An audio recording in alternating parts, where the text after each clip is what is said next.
I know. It's been all summer without a raving review. Now, I've had a challenging couple of months, and my muse pretty much clocked out at half past fuck it and pissed off to Shitsylvania for the summer. But I'm back, baby. And I got a new tow truck. So let's take a look at the 94 through 01 Dodge Ram. The Gen 1 Dodge Ram is probably the most overlooked truck from the 80s and 90s. It wasn't very pretty, and it didn't have the sales numbers of the F-150 or C10 pickups. But in 1994, Dodge unleashed the Gen 2 truck. Now this thing was awesome looking. Very much styled after a big rig, and with the help of a certain blockbuster movie, Twister, the sales numbers went through the damn roof. The engine choices were going to be a 3.9 liter V6, a 5.2 liter V8, a 5.9 V8, a 5.9 diesel, another 5.9 diesel, and last but not least, a massive 8 liter V10. Fuck a duck. Do you think they had enough motors? I can simplify this to a degree. All the gas motors are related. The 3.9 liter is basically a 5.2 liter minus 2 cylinders. The 5.9 is just a board and stroke 5.2, and the V10 is just a 5.9 with 2 extra cylinders attached. The V6 is a tick underpowered for a truck of this size at 175 horsepower. It's a tough little son of a bitch though. I've overheated them bad in the past, and they never really gave an issue.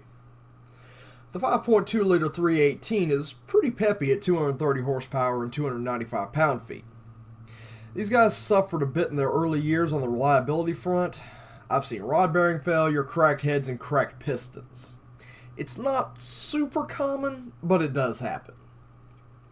The 5.9 liter has the same 230 horsepower, which turns into 245 after 98, but a lot more torque at 325 pound-feet, 335 after 98. Has the same basic problems as the 318. Now the 8.0 liter, which is what this big bastard is, came in at a whopping 310 horsepower and 450 pound-feet. Head cracking is the single biggest problem with this motor, but it was far more common in the early years. Now all the gas engines, minus the V10, share some common problems. Most notably that godforsaken pile of rat fucking shit idle air control valve. I've fought more of those sons of bitches than I care to talk about. They're in a bad spot, they use torque screws to hold them in, and they don't fucking work. Battery went dead, won't idle anymore. Change the battery, won't idle anymore. Got carbon on it, won't idle anymore. Change it with a parts store version, definitely won't idle anymore. Cut a good fart, won't idle anymore. You have to sit there for 5 minutes while it relearns, and God help you if you got a stupid one, because it can take several tries to relearn. The water pumps go bad on them, and then you're fucked 6 ways from Sunday. Looks easy enough to get to it, and it is, except for this one little bastard of a bypass hose that hides behind it. Thanks to that little fucker, you have to disassemble half the front accessories to get at it. Don't believe me? Check my how-tos. You'll find it. It's like Dodge was teasing you. Yeah, looks easy to change. This won't take long. Yeah, fuck you. There's a hose that you can't see. All the gas engines get dismal gas mileage, but there are levels of suck, much like levels of hell. The V6 gets 14. Painful, but it's a truck. The 5.2 liter gets 13 if you're lucky. The 5.9 liter sticks it in and breaks it off. Expect 12. The 8.0. Oh man, we've hit the bottom level of hell.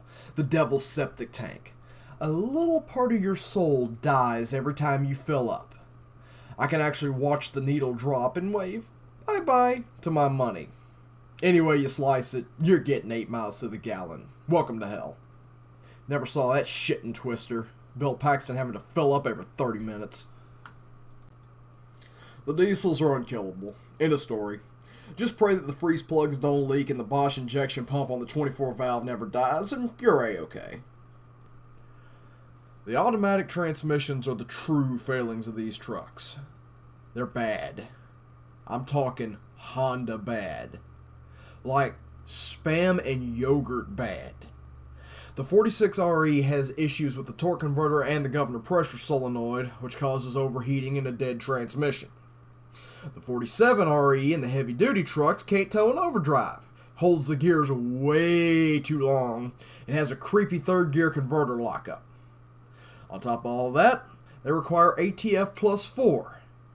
Most people put Mercon in. Care to guess what happens? They die. I've read old truck magazines from the 80s, and they talked about how bulletproof the torque flight transmissions are. And I can't help but wonder, what the hell happened?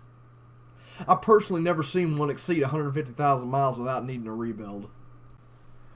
Now we're going on to the suspension. It's pretty crappy too. The ball joints in particular. Some asshat at Dodge decided that you don't need grease fittings on the suspension parts. Why? Fuck you, that's why. Because of this, they break very quickly.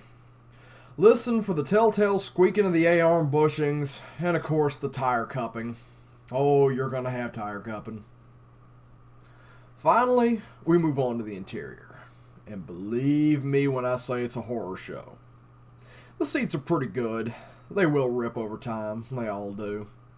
The suicide doors on the rear were a fan-fucking-tastic addition. But the dash is where the wheels fall off this bitch. 99% of the time, you won't have a dash to speak of.